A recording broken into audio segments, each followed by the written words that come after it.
दोस्तों, कसक study centre आपका हार्दिक अभिनंदन करता है। हथियारों के मामले में आयातक से निर्यातक बना भारत। मेक इन इंडिया अभियान ने पूरी दुनिया को किया हैरान। युद्ध के समय दुनिया के अन्य देशों से हमें अपनी जरूरत का सामान जैसे हथियार या किसी अन्य तरह के उत्पाद मंगाना बेहद मुश्किल हो जाता है। वहीं जो देश ये सामान देने को भी तैयार होता तो उसके लिए कई शर्तें रखता है या कई गुना कीमत मांगता है।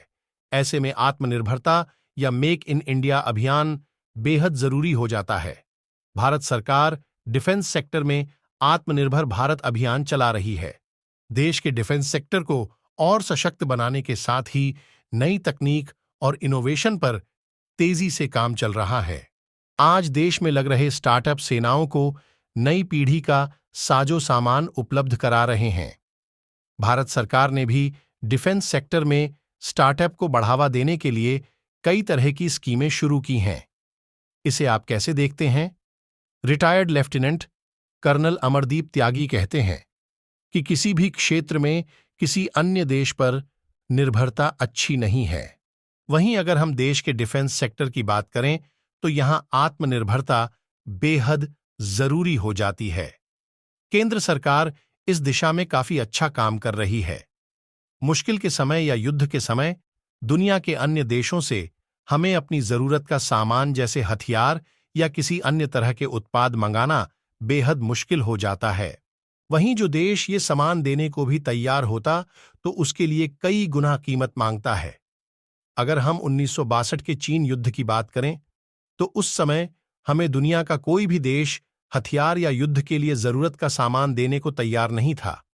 वहीं कारगिल युद्ध की बात करें तो उस समय भी हम अपने देश के जवानों के लिए ताबूत भी आयात करने वाले थे। रक्षा क्षेत्र में अन्य देशों पर निर्भरता युद्ध के समय आपकी जीत की संभावना को कमजोर करती है। युद्ध के समय दुश्मन देश अन्य देशों को आपको सामान देने से रोक सकता है। ऐसे में आत्मनिर्भरता या मेक इन इंडिया अभियान बेहद जरूरी हो जाता है। देश के लोगों को भी भारतीय उत्पादों के इस्तेमाल पर ज्यादा जोर देना चाहिए। Lieutenant colonel JS. सौढ़ी कहते हैं कि 1991 में भारतीय सेना में अधिकारी के तौर पर भर्ती हुआ। उस समय सेना में इस्तेमाल होने वाले ज्यादातर हथियार विदेशों से आयात किए हुए थे। मेरे मन में बार बार सवाल आता था कि भारत अपने हथियार खुद क्यों नहीं बनाता। लेकिन पिछले 10 सालों में भारत में रक्षा क्षेत्र की क्षमता काफी बढ़ी है। आज आत्मनिर्भर भारत और मेक इन इंडिया के तहत किए जा रहे प्रयास काफी सफल हुए हैं।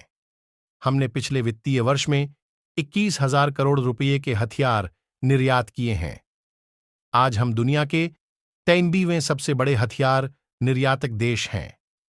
आज भारत 85 देशों को हथियार निर्यात कर रहा है। किसी भी देश को अपनी सैन्य शक्ति में सक्षम होना है तो उसे मिलिट्री इंडस्ट्रियल कॉम्प्लेक्स बनाना होगा। हम रूस, अमेरिका, चीन या किसी भी देश का उदाहरण लें, इन देशों में मिलिट्री इंडस्ट्रियल कॉम्प्लेक्स काफी मजबूत है। भारत में इस दिशा में पिछले 10 सालों में काफी अच्छा काम हुआ है। पिछले एक दशक में रक्षा उत्पादन के क्षेत्र में भारत के प्रदर्शन को देखकर आज पूरी दुनिया चकित है। दोस्तों, वीडियो अच्छी लगे तो लाइक, सब्सक्राइब और कमेंट बॉक्स में जय हिंद जरूर लिखें।